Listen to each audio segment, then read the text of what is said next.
Yeah, it's the Daily Go Get Mism Your show. show now. Y'all ready? One. I'm Important ready. instructions. Press two. So let's go. Uh. Oh, what the hell?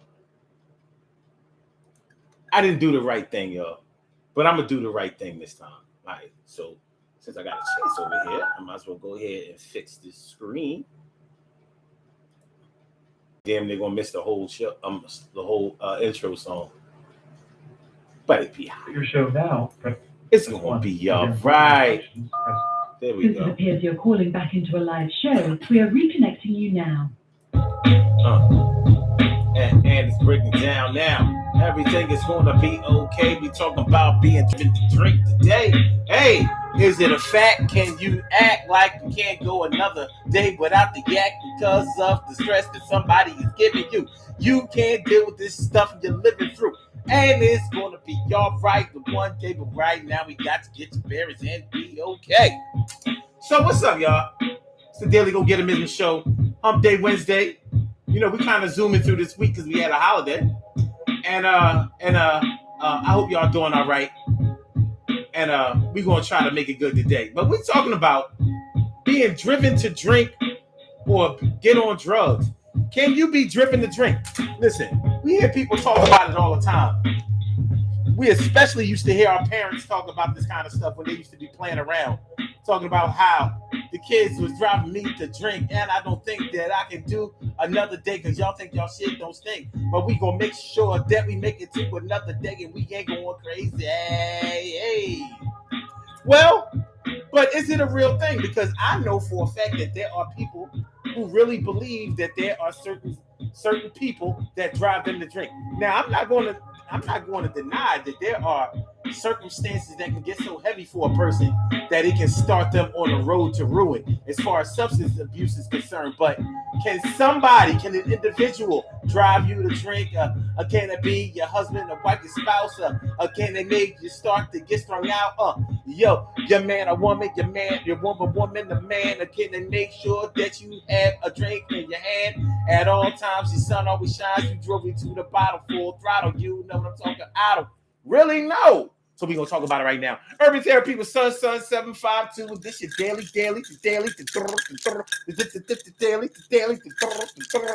Daily Go Get 'Em Ism Show. We do this every single day. Every day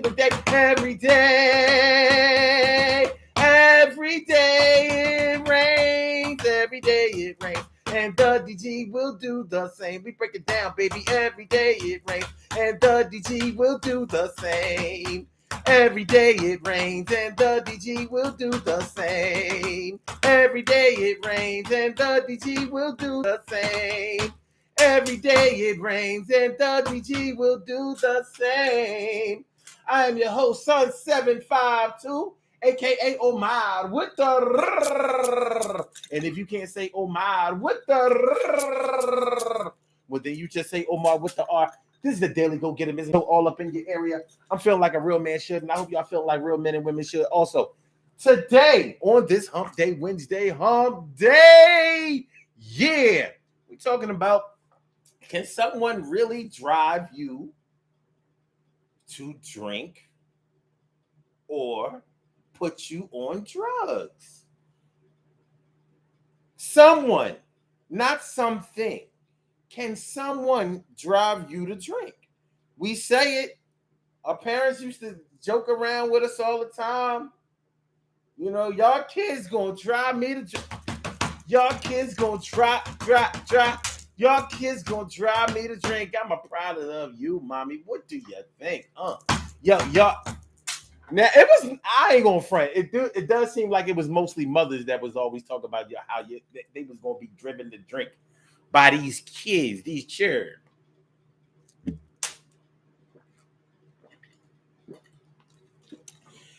Here's what I always wondered. Hey, yo, mommy, are you saying that you didn't drink at all before we was born? Because, you know, a lot of times that ain't the case. Now, I'm messing around because we know that mommy was just playing around when she said that she was driven to drink. But it's not like It's not like children never grew up with parents of alcoholics, whether it was the mom or whether it was the dad. But can a person really be the antagonist, the catalyst? Where actually, can it be the thing that starts you to drink it? Now, we're gonna go into this whole thing because I know that all of us probably know the story of that pretty girl from around the way, that pretty little innocent girl from around the way who started messing around with that drug dealer who was getting that money. He was selling that crack. And he got the money and it wasn't coming back. And he introduced her to the coke, got her to sniffing that cocaine. Now, she was still pretty, still had a body, still. The girl around my way, I will never forget her. I'm not even gonna say her name. I'm not gonna say her name on this show because there are people from around my way who watch the show. But you'll know who I'm talking about. Brown skin cutie lived right around the corner from me on Morris Street. Everybody liked this girl. She was hot. You know how some chicks are just really, really popular like that. She was a pretty girl, dark skin. You know what I mean? This is not a story of a light-skinned chick or whatever. No, dark skin. Had an interesting, cool name. Matter of fact, her name was something like the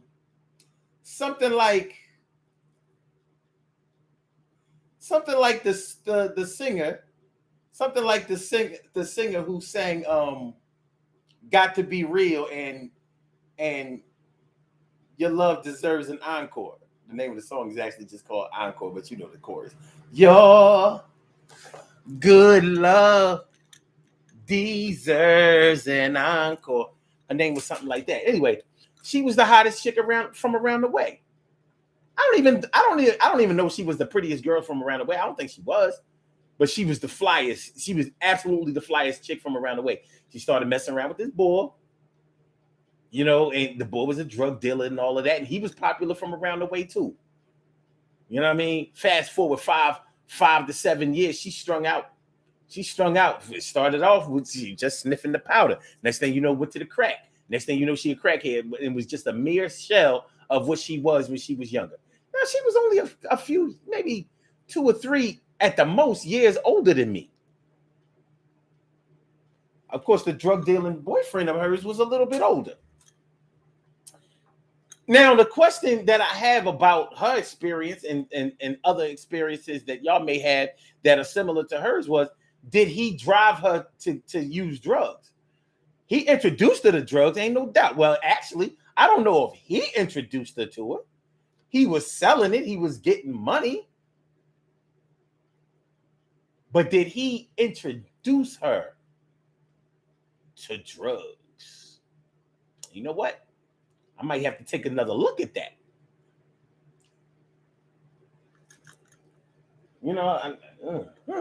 Got me thinking about it. I don't know if he introduced her to drugs or not.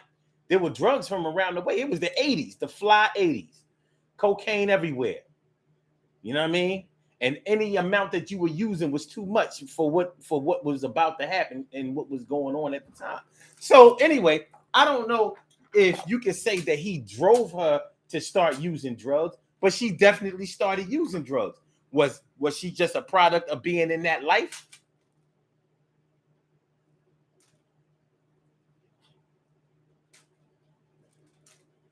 What was it? During this show, if we can, I would like to try to break down the difference. If y'all see a difference between being driven to drink or drugs and being influenced to drink or be on drugs. Because the influence can be all around you. But in my mind, when I think about being driven to drink or be on drugs, I think about circumstances that are negative that make you use that as an outlet, as an escape. That's what I'm thinking. Now, maybe I'm not correct in what I'm thinking. Maybe I'm a little bit off. maybe I'm not talking like the majority of people are thinking. What do y'all think? I would like to hear that. If y'all would like to call into the show, I invite y'all to call in, and the number to call is area code 319-527-6199. That's a number to call. I said a 319-527-6199. Yes, y'all. I said a 319-527-6199. Yeah, get on the line. I said a 319-527-6199. Yeah, get your shine. 319-527-6199. It's the Daily Go Get a Business Show. We talking about, can someone really drive you to drink or put you on drugs? Yeah, they can influence you to drugs. Shoot, in the 80s. In the 80s, there was 80s and 90s, there was so many influences to start using drugs. They started coming out with new drugs. So in the 80s, they came out with the crack. In the 90s, they came out with the X. And also in the 90s, a lot of those date rape drugs start coming out, like the Molly. And even in the 80s, maybe even the 70s, what they used to call that shit? Not crank, because crank was really just meth, crystal meth. But there was this drink called Lovely. What was Lovely? Y'all remember that? I'm showing my age on that one. Let me see. What was the drug called Lovely? Let me see. Maybe I got it wrong. I don't know. I've seen nothing.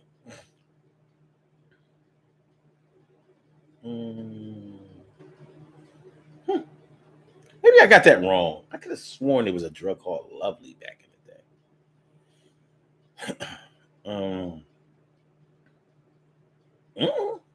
Okay. Yeah, I might have got that. Maybe got that one messed up. Anyway, yeah, being driven to drink though, like, is there really a such thing as far as you're concerned? Like, do you have some information about somebody actually being driven to drink? Like, is that something that is a real thing to you? Do you subscribe to that? Because I know I don't subscribe to it. Like, no, ain't nobody drive you to drink. It's a choice. You know what I mean? I can see if you never drank or used drugs before, and as a child you were introduced to drugs and drinking, like DMX. At 13 years old, DMX was introduced to crack by his old head, who he really looked up to. Imagine being 13 and you already on. But at the same time, DMX was already smoking weed. He was already drinking. He was already smoking weed. So it's hard to say. You know, drugs is a progression.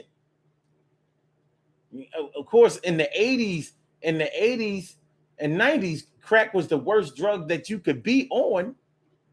But if you were already messing around, like, I would like to know who started DMX with the drinking and the weed first. Because throwing crack up in the weed, you think you smoking regular weed and you wind up smoking what we call in Philly a turbo, and what they call in New York is a woolly blunt. A woolly blunt.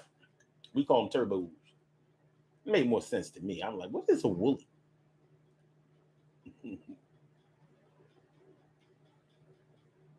Also in New York, they had this thing called a coolie.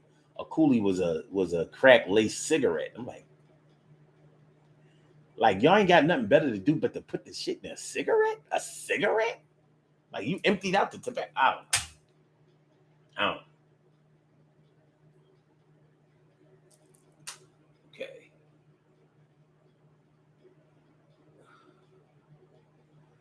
Carol says, I'm gonna go out on a limb and say, if you're weak in other areas of your life and the situation presents itself, then yes. Okay. She carried right. She says, mind your business, kid. My goings on before you were born are my business, or my own business. Okay. Carol says it can be a form of comfort for some people. Yeah, of course. But So if it's a form of comfort, like but being driven, when you think about what being driven means,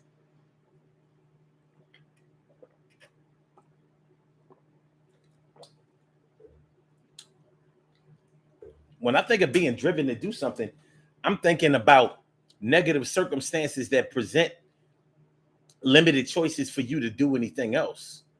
That's what I'm thinking. And maybe I'm wrong. That's why I need y'all to let me know. Am I off base with that? Like maybe I'm tripping. Maybe I'm taking it too far. Maybe I'm going too deep with it.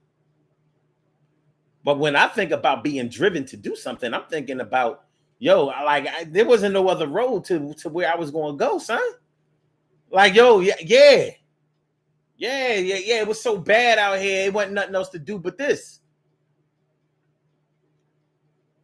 You know, and it's a weird situation because so many poor people are the ones that are driven to drink, driven to certain drug use. Like crack was a black, mostly black. I ain't gonna say it wasn't no white people because there were plenty of them. But what I mean is the impact that it had on our community and the level of usage that we had with it was higher. It ain't no way around that. But you would think that with us being poor, the likelihood that we would get strung out on crack or become alcoholics would be lower because we can't really afford to. And I mean not afford to financially. But that's when we start getting into the theft. That's when we start getting into the prostitution. That's when we start getting into all of the negative things that had such a great impact, a great negative impact on our community. So, and we know that the pain of poverty, hopelessness, lack of education will drive you straight to drugs, which still baffles me because I'm thinking like just from a financial standpoint, I can't afford to be on drugs. Yet life circumstances are taking me right to it. But is that being driven? Because there are plenty of other people around the way in the hood who don't do that, who don't turn to that, who don't allow that to be their life story.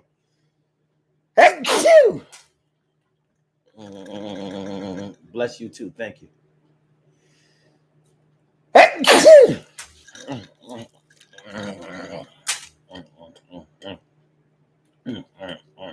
Thank you. Appreciate it. Bless you also. Bless you. Bless you all.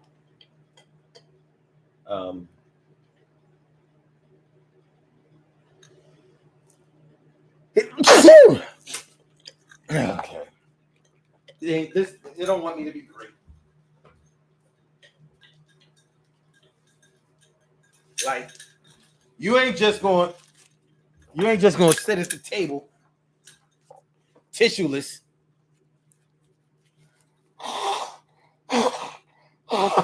and ignore me. That's what you're not going to do. I am allergy.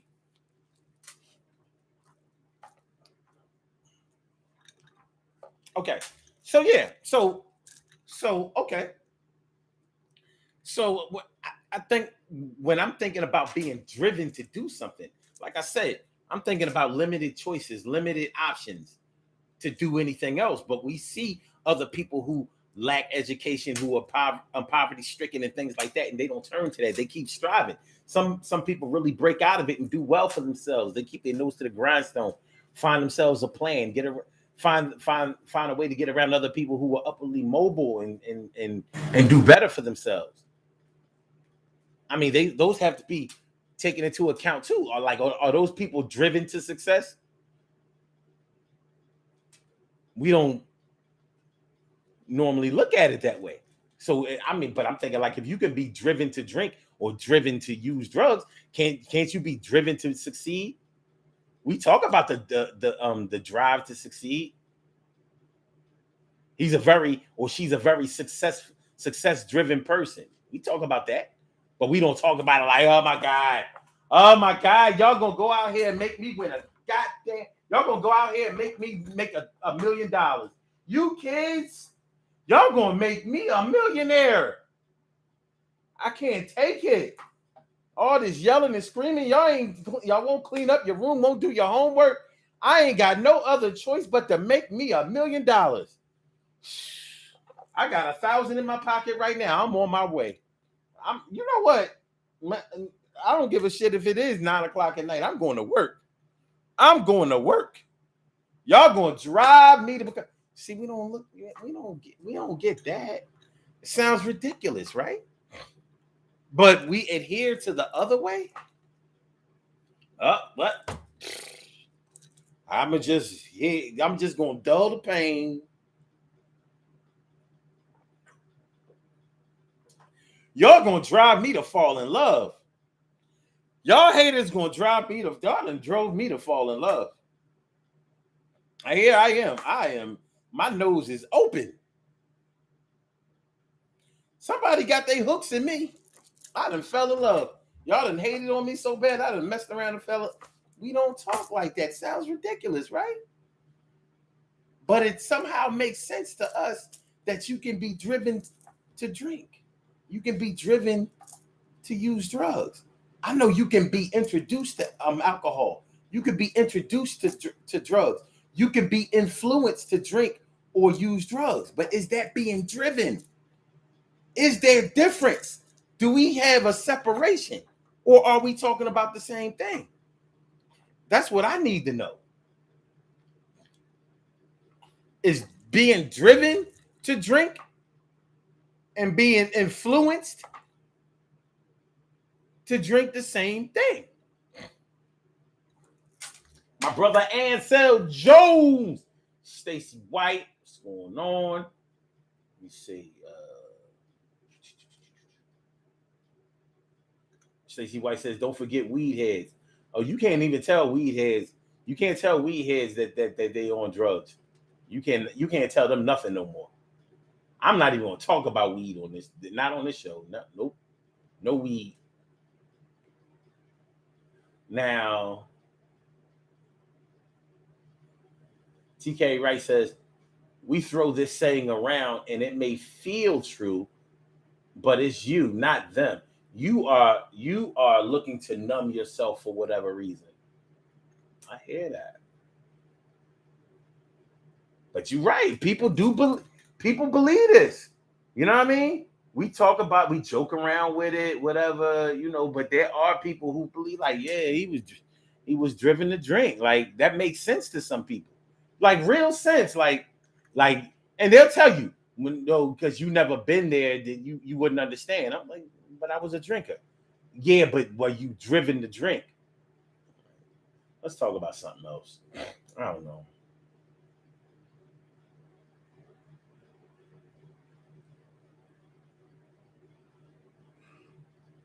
Okay. And so Jones says she could have grown up in that environment and was immune to it. Immune to it? There are some people who grew up around drugs and alcohol who refuse to drink or use drugs. There are people like that. But I don't know if that made them immune to it, because most of the time they were the only ones in the family who didn't do it. Everybody else, they submitted to it. They started drinking or using drugs somewhere along the way. They may not have became addicts, or they may not have stayed on that path, but they did it.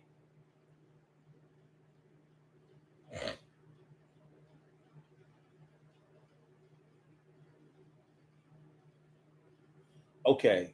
Carol says, "I don't remember Lovely." Okay, I must got that wrong. TK Wright says, "I don't remember any of what he mentioned.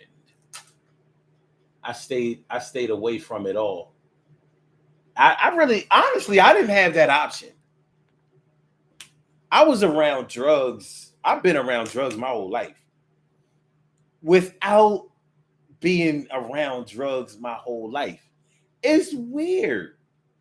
I've been around people who use drugs my whole life, whether I knew it, acknowledged it, or not. But I was. I remember I would go across the street to my god brothers or my godparents' house, and you know, it was drugs over there. That's how I knew. That's how I knew what not crank, monster. That's how I knew what monster was.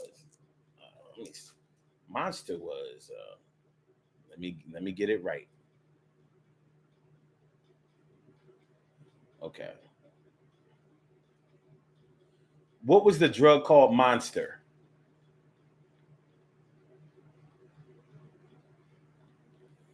Oh God.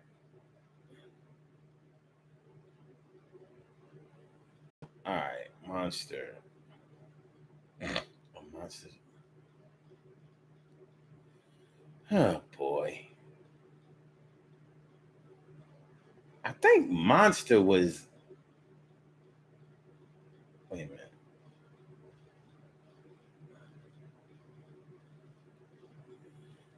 Now it was definitely a drug called Monster. I don't know what's going on with Google today.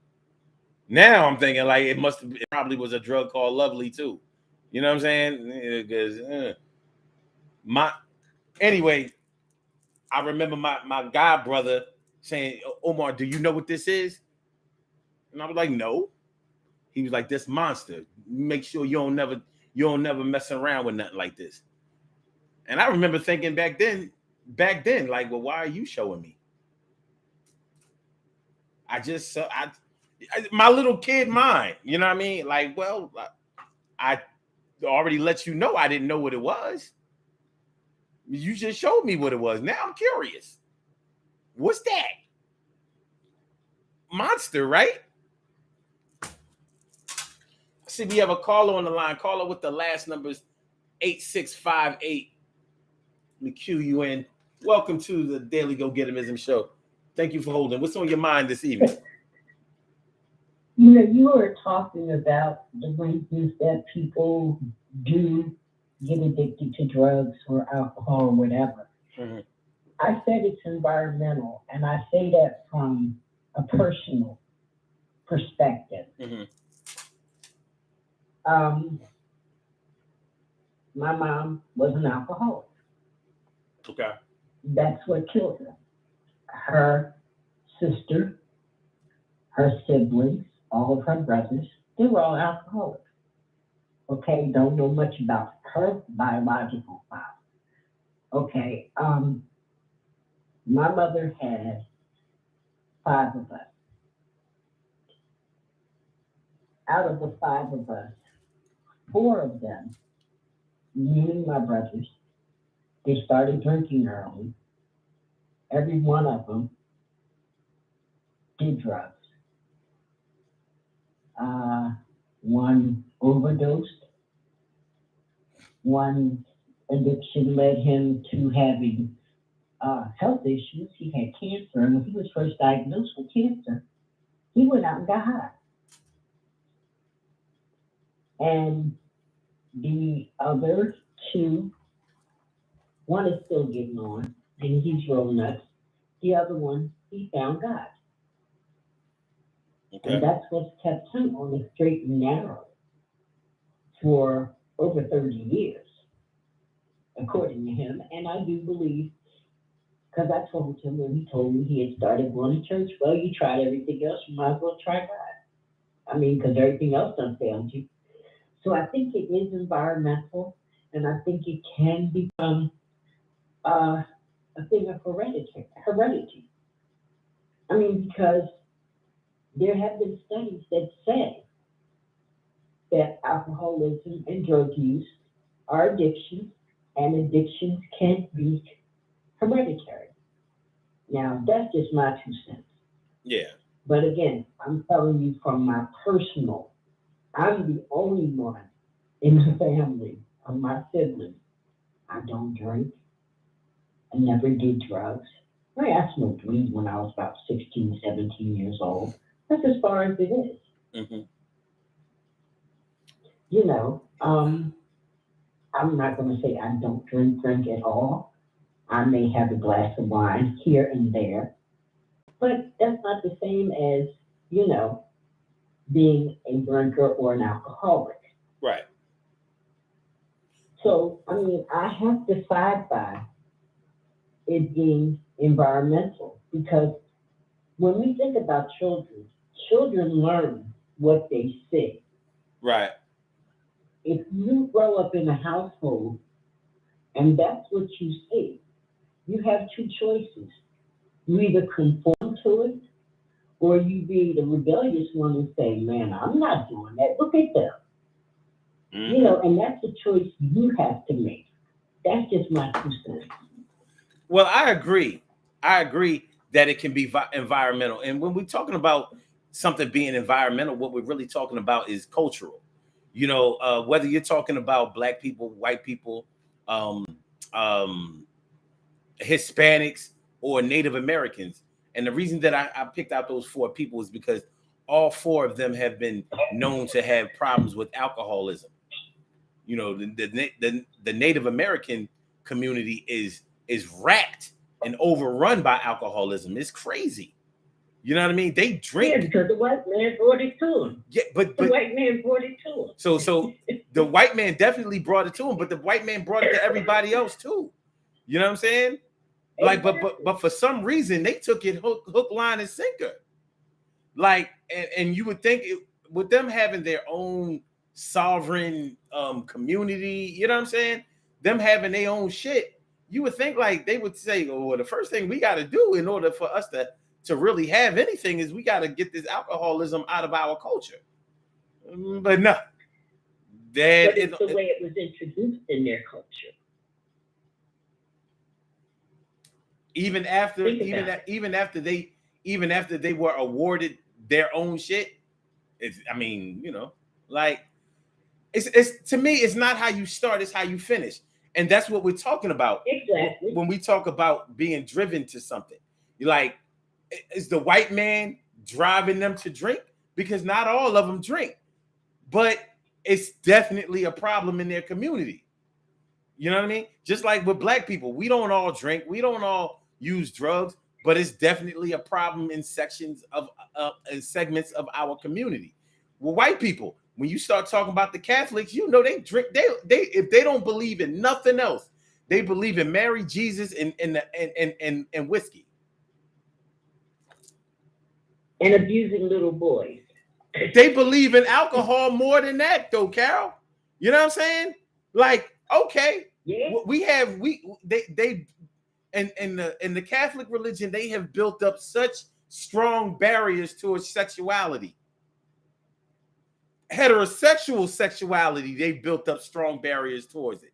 All other stuff, you know, like, well, anything that can make a baby, they have pretty much preached against. But oral sex, anal sex, homo sex, like, yeah, hey, you can do all of that. You know what I mean? And you can drink yourself to death. And that's whether you are in the congregation, whether you are a nun, or whether you are a priest. They might not be able to have sex, have a family, or a wife, or spouse, but they can drink themselves away. They bring in cases and cases of beer. It ain't all of the blood of Jesus. I don't remember the blood of Jesus. Man. I don't remember the blood of Jesus being Jack Daniels. Wild turkey. My kids went to school at Broad, Susquehanna. They went to Our Lady of Mercy. Across the street, on Broad Street, there was a sex store. I remember that sex store. Yeah. Church, you know what I'm talking about. Next to the church, there was a directory. Okay? Go past there on trash day and see the big trash cans full of what? Liquor bottles. It don't make no sense. It wasn't grape juice. It wasn't no daggone Nanny Shepard. It was straight up liquor. Liquor. They drink the pain away. You know what I'm saying? They drink, right. Catholics believe in some alcohol. If they don't believe in nothing, they believe in some alcohol, which is the weirdest thing. when you consider the influence of what alcohol can do to you, where it can take you. You know what I mean? Like, are you crazy? But they like, listen, we've taken away everything else. We can at least let you party. Well, but what I'm saying is this. when I talk about being driven to drink, I'm mostly talking about negative circumstances that make you feel like you need an escape, like drinking or using drugs. So that's a little bit different than if you started out using drugs or alcohol like most people do. And most people start off using alcohol or drugs by partying, just having fun. Oh yeah, have a little drink, loosen up a little bit. We going to this party, we ain't gonna drink heavy. And it goes from there. What about the kids? But what about the kids who are fed alcohol as little kids by their parents? Right. Is that being driven to drink though? It's cute. Mm-hmm. They say it's cute when little Charlie picks up Uncle Bob's can of beer and drinks out of it. Now little Charlie got to taste of beer. So now everybody's got to be careful if they drinking around little Charlie, because he gonna get on, because he done got that taste. And then you have parents who are drinking and they say, let me put a little water in it. Here, baby, you can have this. That child still got to taste the alcohol in their mouth. That's right. Come on now. We ain't stupid. So that's why I say it's environmental. Right. Because lots of things, just like any other habit that you pick up, children who smoke normally have a parent or two that smoke, or some relative in the household or around the household. Mm-hmm. Obesity. You got Big Aunt Mary with the great big arms that likes to cook, and she can throw down. Everybody likes to eat Aunt Mary. Second. So I mean, it's environmental to me. Okay. I don't know. Well, no, I'm not going to say that you're wrong. Only thing I'm trying to ask is, let me just ask you straight up. Do you see a difference between being driven to driven to drink and being influenced to drink? I see a big difference. Okay. I see the difference as being influenced, because as crazy as things have been for me at times, I've never felt that I wanted to go out on that limb. Mm-hmm. I always had something else, because I guess I'm rebellious. I'm not going to let you win. Okay. You understand? So if I feel like you got your knee on my neck and this is my choice, I'm going to have to flip you off my neck, because I'm going somewhere else. But that's that's the individual. So do you feel... Some people have a weakness. Mm-hmm. But do you feel... some people have a weakness. Do you feel like you were... Do you feel like you were influenced to drink, but you just rebelled against it? I never liked the taste of alcohol. Okay. I was one of those kids that they used to water down wine and give it to me. I didn't like it. Yeah, but that doesn't mean that you weren't influenced. And that's what I'm asking you about. You may have been influenced, but you didn't submit to the influence. It was like, nah, I'm good. Y'all go ahead and do what y'all do, but I'm not doing that. Yeah. So, but that's a little different than being driven to drink. You know what I mean? Like most people that I know who say that they were driven to drink, or that somebody else was driven to drink, they talking about somebody that was already drinking.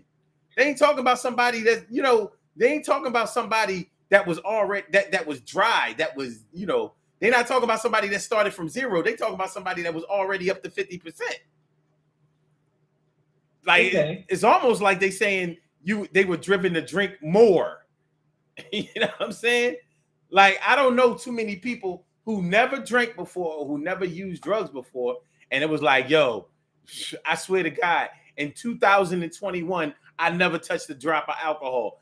but messing around with this girl, and here I am. I'm turning up every night. Like, I don't know. It don't normally go that way. You know what I'm saying? So it's almost like we playing around when we say somebody was driven to drink. But then again, there are people who really believe that that's a real thing. Like, no, we play around with it, but it's also a very real thing. It's sort of like talking about ghosts. You know how some people believe that there's really a such thing as ghosts, and some people say, well, we're just playing around ghosts. And some people say, no, is really a such thing as ghosts. What are you talking about? We ain't talking about Casper. You know what I'm saying? I just spoke to my Uncle Frank last night. Hey, I mean, who are we to say? You understand what I mean? But there is something to it. Yeah. There is something to it out there. But like the example that I was giving earlier in the show when I was talking about the girl from around my way, the real pretty popular girl that from around my way that got strung out on the crack. She didn't start out on the crack, but she became a crackhead. Did you ever think that he was her supplier? You know what? You said he sold drugs. He sold drugs, but see, because they were a little older than me and they were in a life that I wasn't in. See, when I was younger, I didn't drink or smoke weed or none of that. I wasn't into that, and I didn't mess around. I wasn't out there that way. We didn't stand on corners like me and my friends. We played sports. We played baseball, basketball, football. We played tag. We chased girls. We we did that kind of stuff. We didn't drink or get high and all of that stuff to have fun. So as a young teenager, I wasn't really paying attention to the older teenagers that were already getting high and all that kind of stuff. I didn't hang around them. So she was about 3 or 4 years older than me. So watching her, and I remember, she was a fly girl, but I remember seeing her still be fly when she was probably already starting to use. Like when you start sniffing coke, and even when you start smoking crack, you're not addicted from the first time. When people say that, what they mean is that they liked it so much that they knew that they were going to keep doing it. They don't mean that they were physically addicted. Like yo, I smoked crack for the first time last night, and I'm a damn crackhead today. That's not what they mean, But she started. I don't know if he introduced her to drugs. There were plenty of other drug dealers from around the way that she might have known. She was very much in demand around the way. So just because she went with the drug dealer that I knew, that don't mean that he was the only one she ever went with. I don't know her story enough in that way to speak on what was her origin of using drugs. I only know the result. She definitely became an all-out crackhead and lost all of that beauty, all of that flyness. It went out the window. And I remember the last time I saw her was it was either in the late 90s or the early 2000s. And I remember seeing her down North Philly. Now, we from Germantown. And where I saw her was, I think, as a matter of fact, she was taking her, you know how in the rehabs they have all of the drug addicts walking together. You know what I mean? You'll see them walk in the streets and whatever. And if you don't know what's going on, you just think it's a group of people, but they're all drug addicts, and they have them walk in the streets doing whatever. And she was in there, and I was like, halfway house. Yeah. And I was like, hey, let's call her Sandra. Hey, Sandy, what's going on? She was like, hey, oh my, blah, blah, blah. And I'm looking like, I could still see the beauty in her that was. But that's only because I had the memory of it. It was gone. Right. It was gone. And you can kind of see that it ain't coming back. And it's funny because... Well, you know it ain't coming back. Well, the thing is, some people use drugs and they get clean, and it'd be like, damn, they put on their weight, and it'd be like, dang, if you didn't know them, you would never know they had that experience. And some people, especially crackheads, some people never lose that crack appearance. It's like something, it's hard to explain, but you know what I'm talking about. You know what I mean? Like it's like that. It's that look, it's that demeanor. It's something that lets you know, yes, they was on that shit before. Even if they've been clean double-digit years, and she had that stain on her, but she wasn't all the way clean. She was still in rehab doing her walks and whatever. She was on her journey. But she's always my go-to example when it comes to that, because she wasn't the average story. You know what I mean? Like I said, she was dark-skinned instead of light-skinned. She was short and a little bit thin instead of thick. And you understand what I mean? She wasn't yeah, she wasn't the stereotypical story that people want to paint all the time. No. She was a regular fly pretty chick from around the way. She was the wild card. I love the fact that she was dark skinned and the most popular girl from around the way. It just didn't turn out the way I wanted it to. You know what I'm saying? Because I was really cheering for it. Like, come on, Sandy, get him. Like, listen, I think the reason she got strung out, and maybe that's why you saw this last guy that she was with and thought that is, when you want to get high, and I'm telling you this from a woman's perspective, not that I get high or did get high, but women tend to go, when they go out to the club, they looking for the guys that's going to buy them drinks or supply their drugs. So she might have went from A, B, and C, and she rolled it out on them because they got wise to it. Now she see D, and he like, hey, she fly. I want her for arm candy. I'm gonna give her what she wants. It is what it is. Yeah. Let's be realistic. Yeah. I mean, listen. If you got because I worked in the bar. You know it. If you got the money and the drugs, of course that's your bait. It works. That's it. It works. It works every time. You know what I mean? It's just it's amazing to me how. Well, I guess I have to ask myself, we know that the money and the drugs is the bait, but is it also the trap?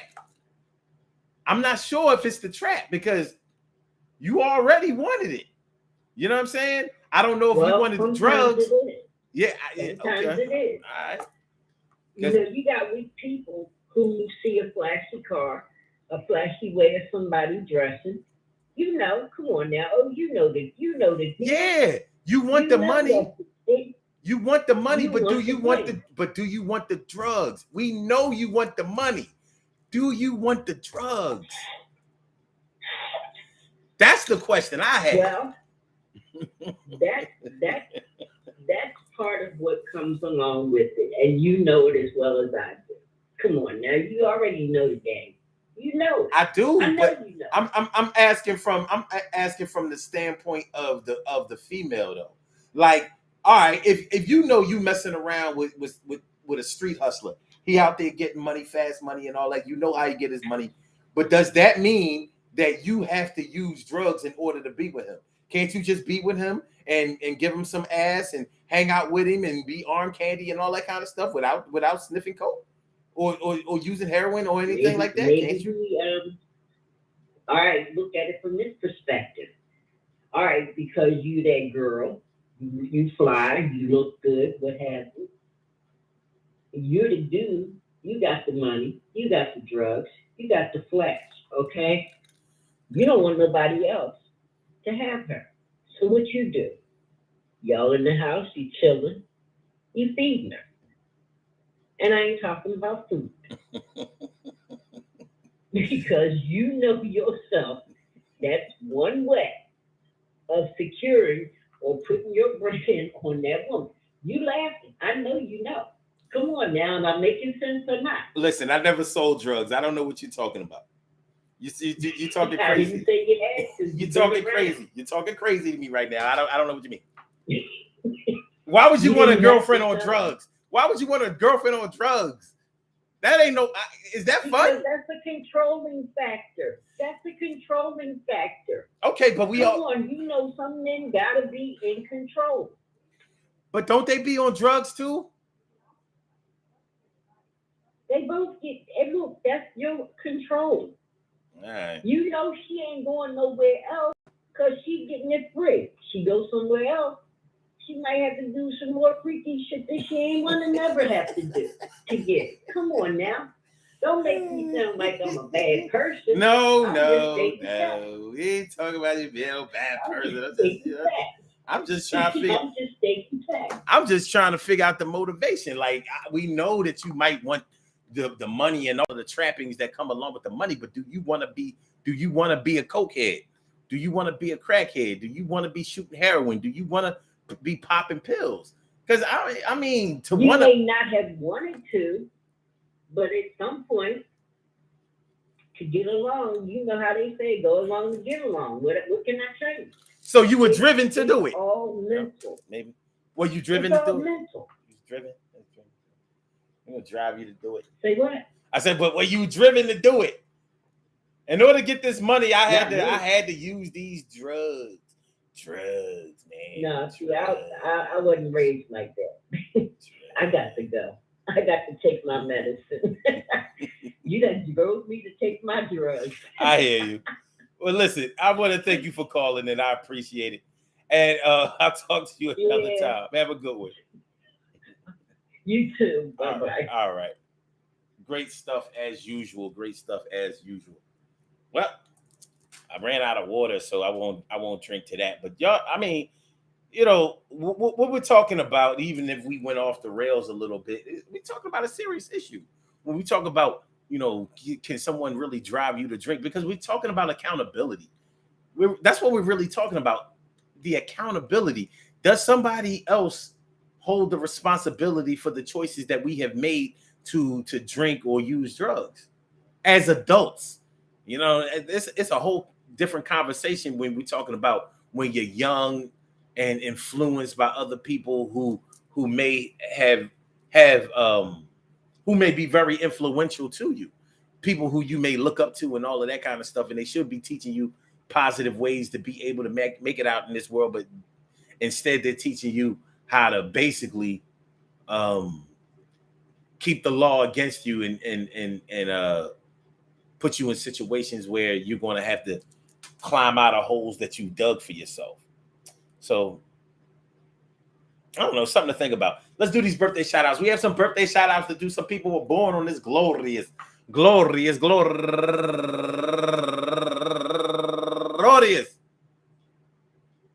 July 7th, and they deserve to be acknowledged. So let's go about our business of wait. July 6th, and they deserve to be acknowledged. So let's go about our wait. It was July 4th.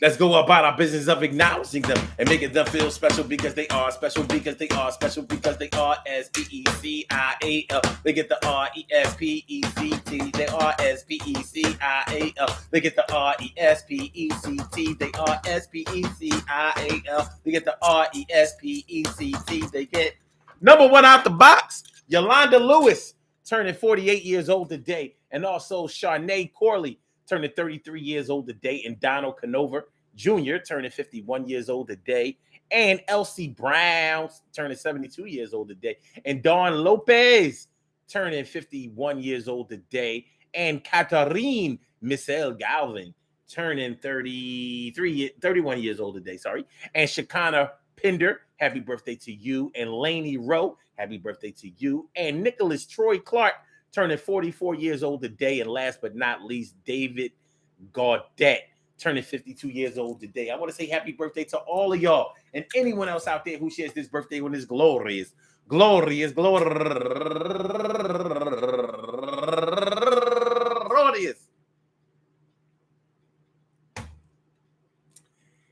July 6th. I hope that today finds you a good health, happiness, mind, body, soul, and spirit. All of y'all go ahead and turn up, but don't turn up too loud. Just turn up loud enough so everybody can hear you. Rock out, rock on and do the damn, the rock out, rock on and do the damn, rock out, rock on and do the damn thing. You do your thing, y'all. Represent the queens and kings. You do your thing, y'all. Represent the queens and kings. Good things happen to those who wait. Great things happen to those who grind. And anything can happen to those who go for theirs. So go hard, go for yours, and remember, man, listen.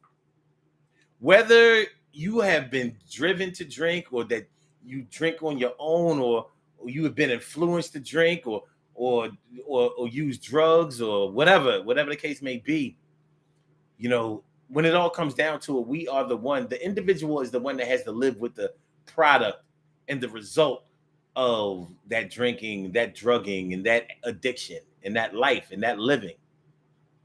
You have to ask yourself that whether the way you started is the way that you want to finish. Many times you may have started out, you know, partying, having fun, and just taking the edge off. And what started off as a dream can end off as your worst nightmares. And we got to remember that a nightmare is a dream too, baby. And sometimes it's hard to tell the difference between one or the other. Like a dream. No end and no beginning.